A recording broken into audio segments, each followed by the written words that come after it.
He's considered by many to be among the greatest outfielders in Major League Baseball history. He finished his career with exactly 3,000 hits, won 2 World Series, 12 Gold Gloves, 4 batting titles, and a league MVP.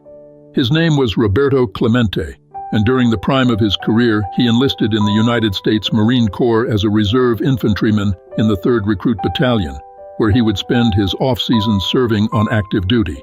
Clemente considered his humanitarian work and time with the Marine Corps more rewarding than his accomplishments on the diamond. He took nothing for granted, saying, "God tells you how long you're going to be here, so you never know what can happen tomorrow." Tragically, Roberto Clemente died in a plane crash while delivering aid to earthquake-ravaged Nicaragua on New Year's Eve 1972 at the age of 38. He was immediately voted into the Baseball Hall of Fame, and MLB established the Roberto Clemente Award for sportsmanship and community involvement. He would be making his first title defense as welterweight champion when he woke up in a cold sweat just hours before the fight. It wasn't nerves or jitters that jolted Sugar Ray Robinson out of bed. It was a premonition. He had a dream that he would kill his opponent Jimmy Doyle with a left hook. "I'm not fighting," he told stunned promoters hours before the fight. "I'm gonna kill Jimmy." A priest reassured Sugar Ray it was just a dream, that it would be all right. In the 9th round, Robinson caught Doyle with a devastating left hook, sending him hard to the canvas. Doyle never regained consciousness and died 3 hours later. Afterwards, Robinson learned that Doyle was trying to earn enough to buy a house for his mother, Marie. So he used the earnings from his next 4 fights to buy Marie the house. Marie Delaney would live in that house until her death in 1973. "I think of Jimmy all the time," Robinson said shortly before passing away. "I should have listened to my dream." He was in danger of not making it through the long jump preliminaries, having fouled on his first 2 attempts. He was trying to do the unthinkable, win 4 gold medals in the 1936 Olympics, and with it, thumb Adolf Hitler in the eye in front of a packed stadium in Berlin. Jesse Owens was startled to see his primary competitor, Germany's Carl Lewis Long, approach him before his final jump. "Jump a foot before the line," Long told him in broken English. "You have plenty of distance." The tip worked, and Owens would go on to take the gold with Long winning silver. They became close friends and corresponded regularly. The last letter Long ever wrote was to Jesse Owens, just days before he was killed during the Battle of Sicily. "If I don't make it, please go to Germany and find my son Carl," he pleaded with Owens. "Tell him about his father and what times were like when we are not separated by war. Tell him how things can be between men on this earth." He was a 2nd-round draft pick by the Kansas City Chiefs in 1981. He was Rookie of the Year and a Pro Bowl selection, and his 1,100 rushing yards led the Chiefs to their first winning season in nearly a decade. His name was Joe Delaney, and he was one of the bright young stars of the NFL. The date was June 29, 1983, and Delaney and a friend were at an outdoor park near his home in Ruston, Louisiana. Though unable to swim himself, he was alarmed to see kids venturing into a nearby lake's murky waters. When 3 of them began screaming for help, Delaney rushed into the waters and was able to rescue one before succumbing to exhaustion. Joe Delaney and 2 of the children wouldn't make it. President Ronald Reagan posthumously awarded Delaney the Presidential Citizens Medal. He made the ultimate sacrifice by placing the lives of 3 children above regard for his own safety, said Reagan. This brilliantly gifted young man left a spiritual legacy for his fellow Americans. "I had 2 brothers, and Whitey and Billy were as close to me as they were," is how Mickey Mantle once described his friendship with teammates Whitey Ford and Billy Martin. It was during a series in Kansas City where the team learned that Martin had been traded to the Athletics mid-series, leaving Mantle heartbroken at the prospect of losing his best friend. "We went out that night to get sauced up and commiserate Billy leaving," Mantle recalled. "There was a lot of crying and hugging." In the early morning hours, Whitey Ford excused himself. He was pitching that day and needed rest. Before leaving, he made a deal with Martin. "If I stand up straight, that means fastball, and if I lean in, it's a curve. Just don't take me yard," Ford instructed his now former teammate Martin. "Gotcha," replied Billy. Later that day, Ford grooved a fastball, which Martin tattooed for a homer. He laughed as he rounded the bases. Sure enough, in his next at-bat, Billy Martin hit the dirt. "Friendship only goes so far," reminisced a smiling Mickey Mantle. He smashed the go-ahead home run to propel the Red Sox to victory in front of a packed Fenway Park, something fans had grown accustomed to. It was April 30th, 1952, but it wasn't just another day at the park for Ted Williams. It would be his last at bat for 16 months. 2 days later, Williams would be recalled to active duty from the Marine Reserves and begin learning how to fly an F-9F Panther jet. During World War II, Williams served as a flight instructor, but he would see combat in Korea. In his first mission, flying as wingman for John Glenn, Williams' plane was hit by anti-aircraft fire, knocking out his hydraulics and electronics and forcing him to make an emergency belly landing. Williams would fly 39 combat missions, earning an Air Medal with 2 gold stars. John Glenn described Williams as one of the best pilots he ever knew. Ted Williams returned to Fenway on August 6, 1953, and promptly smashed a home run in his second at-bat. "I'm a U.S. Marine till the day I die," said Williams at his Hall of Fame induction. Dark clouds rolled in off Lake Erie and quickly enveloped League Park. It was the top of the ninth, and Indians pitcher Ray Caldwell retired the first 2 batters and was staring into the catcher's mitt when a loud flash rocked the ball field. There was a blinding light and the sound of a freight train coming through the infield, Indians shortstop Ray Chapman said after the game. All the Indian players were standing except for Caldwell, who lay motionless on his back, his chest blackened and smoldering. Caldwell had been struck by lightning, and for 10 minutes the still dazed players and umpires huddled around him, unsure of what to do. Amazingly, Caldwell made it back to his feet. "You were struck by lightning," the umpire explained to the groggy pitcher. "You need to go to the hospital." "Not till I get the final out," Caldwell shot back. Ray Caldwell promptly recorded the final out, and 17 days later would throw a no-hitter against the Yankees. "I guess Ray had electric stuff," noted Chapman, coining a new phrase. The ball game was tied at 4 apiece, and the Chicago Cubs bench was riding Babe Ruth mercilessly during Game 3 of the 1932 World Series. The Babe had homered earlier, and after taking a called first strike from pitcher Charlie Root in the top of the 5th inning, he made a pointing gesture. After taking a called strike 2, he made the pointing gesture again. Babe Ruth walloped the next pitch 490 feet over the center field wall. As he circled the bases, Ruth taunted the Cubs dugout, clearly reveling in the moment. Of the dozens of newspaper accounts of the game, only one mentioned the called shot. 12-year-old John Paul Stevens, a future Supreme Court justice, was at the game and insisted Ruth had called his shot. For his part, Ruth said he called it, as did Lou Gehrig, who followed with a homer of his own. "I guess the good Lord was with me that day," said Babe of the moment. "I did exactly what I said I would do." It would be the final World Series home run in Babe Ruth's illustrious career.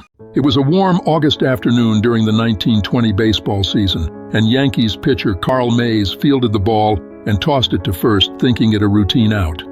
It wasn't until he noticed the umpire frantically waving to the stands for a doctor that he realized what had occurred. Cleveland Indians shortstop Ray Chapman lay motionless on the ground, blood trickling from his ear. Mays had accidentally beamed Chapman in the temple, the force of the blow so loud it sounded like a crack of the bat. As he was being helped, Chapman mumbled, "Tell Mays not to worry. Ring Katie," before falling unconscious. The Katie was his recent bride, pregnant with their first child. Ray Chapman passed away hours after the beaning. Katie would arrive from Cleveland a few hours later, passing out upon hearing the news. Sadly, she would never get over her loss and would take her own life in 1928. "I would give anything to undo what had happened," said a despondent Mays after the game. Chapman was a splendid fellow. On January 10, 1942, he stood before a throng of media as he enlisted into the U.S. Army. "We're going to win this war because we're on God's side," he told the assembled press. He was heavyweight champion Joe Louis, and he would spend the next 4 years putting on boxing exhibitions and meeting with the troops to raise morale and money. Louis raised nearly $2 million for the war effort, the most of any athlete or movie star during that time. When asked about his decision to enter the racially segregated U.S. Army, Louis simply replied, "Lots of things wrong with America, but Hitler ain't going to fix them." Serving in the same unit as Jackie Robinson, Sergeant Louis earned the Legion of Merit for incalculable contributions to the general morale of the military forces. When Joe Louis passed away in 1981, President Ronald Reagan made an exception to the requirements for burial at Arlington to allow Louis to be interred with full military honors. The champ's stately tombstone remains among the most visited to this day. After 4 seasons, the Brady Bunch cast had grown accustomed to seeing big-name guest stars from the world of sports and entertainment. Though not a ratings juggernaut, the show had become a cultural touchpoint and had little difficulty attracting attention-grabbing guests. But one guest star had the cast and crew buzzing for days. The anticipation of having Joe Namath on the set was unlike anything we had ever seen, remembered Barry Williams. He was larger than life. He was Broadway Joe. It was the 5th and final season of the sitcom, and Namath was duped into visiting the Brady house by a scheming Bobby and Cindy. The cast expected the NFL icon to dramatically swoop in with entourage in tow and blow out just as quickly, but the opposite occurred.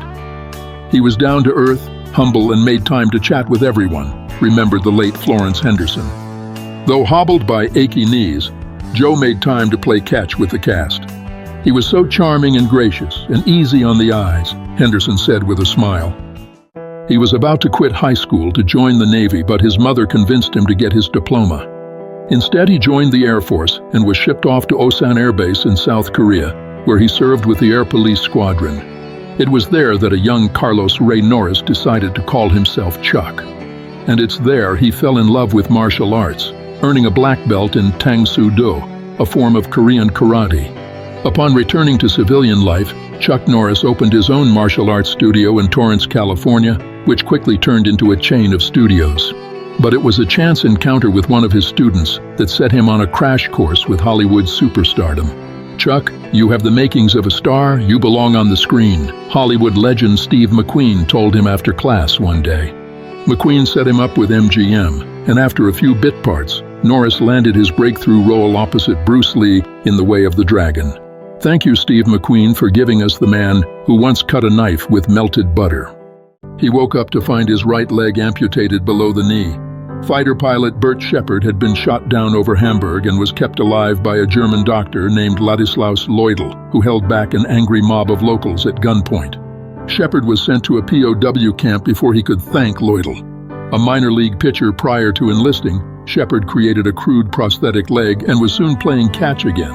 After the war, he continued to refine his pitching with the hopes of playing in the big leagues. Shepard caught the attention of the Washington Senators, who gave him a minor league contract and eventually called him up. On August 4, 1945, Bert Shepard pitched 5 innings of 1-run ball in relief against the Red Sox. 40 years later, a friend of Shepard's came across a doctor who mentioned he once saved an American pilot. He excitedly told Shepard, who flew to Germany to meet Leudel. "Thank you for saving my life," said Shepard through tears. "I had 2 dreams in life, to play in the big leagues and to thank you. Now I've done both." With just seconds to go before halftime of Super Bowl 13, he made a circus catch for the ages in the end zone. Just a few years earlier, he had been badly wounded in the legs by shrapnel while serving in Vietnam. Army doctors told him he would never play football again, that just walking would require a small miracle. But they didn't know the heart inside Rocky Bleier, a 16th round draft pick by the Pittsburgh Steelers, a man who was counted out his entire life. Steelers owner Art Rooney understood the fight in Rocky, having seen him turn in a productive rookie season prior to being drafted by the Army and volunteering to serve in Vietnam. A simple letter from Rooney to the bedridden Bleier, "Rock, the team's not doing well, we need you," was all it took for Bleier to will his way back to the NFL. Rocky Bleier would spend an amazing 10 years with the Steelers, winning 4 Super Bowls along the way. "There was no chance I wasn't coming back," said Bleier years later. It was a low-budget made-for-TV movie starring 2 unknown actors. It was rushed onto ABC's primetime lineup on November 30, 1971, and still ranks as the 2nd highest-rated made-for-TV film in history. The movie was Brian's Song, and it was based on Chicago Bears running back Gale Sayers' unlikely friendship and tragic death of his teammate, Brian Piccolo. Piccolo was played by James Caan, who would shoot to superstardom 4 months later with the release of The Godfather. Sayers was portrayed by little-known Broadway actor Billy D. Williams. "I've been in some amazing films, but the one I'm asked about most is Brian's Song," Caan once said. "I can tell from their watery eyes that the question is coming." In the movie's climactic scene with Piccolo dying in the hospital, Sayers gave a speech that remains one of the greatest in cinematic history. "I love Brian Piccolo, and I'd like all of you to love him too. Tonight, when you hit your knees to pray, please ask God to love him too." There was one out in the bottom of the fourth inning during a seemingly ordinary late April game at Dodgers Stadium. The year was 1976, and Chicago Cubs center fielder Rick Monday noticed something unusual out of the corner of his eye. Two protesters had made their way onto the outfield grass and were about to set fire to an American flag. "If you're going to burn the flag, don't do it around me," recalled Monday, who spent 6 years in the Marine Reserves while playing in the major leagues. "I've been to too many veterans' hospitals and seen too many broken bodies of guys who tried to protect it." With the bicentennial celebration just months away, Monday indeed protected the sacred flag, the one that so many gave their lives defending. When he came to bat the following inning, Monday received a standing ovation from the Dodgers faithful as they spontaneously broke into "God Bless America." Legendary broadcaster Vin Scully captured the moment perfectly after the game. The Dodgers win the game 5-4, but a Cub saves the day.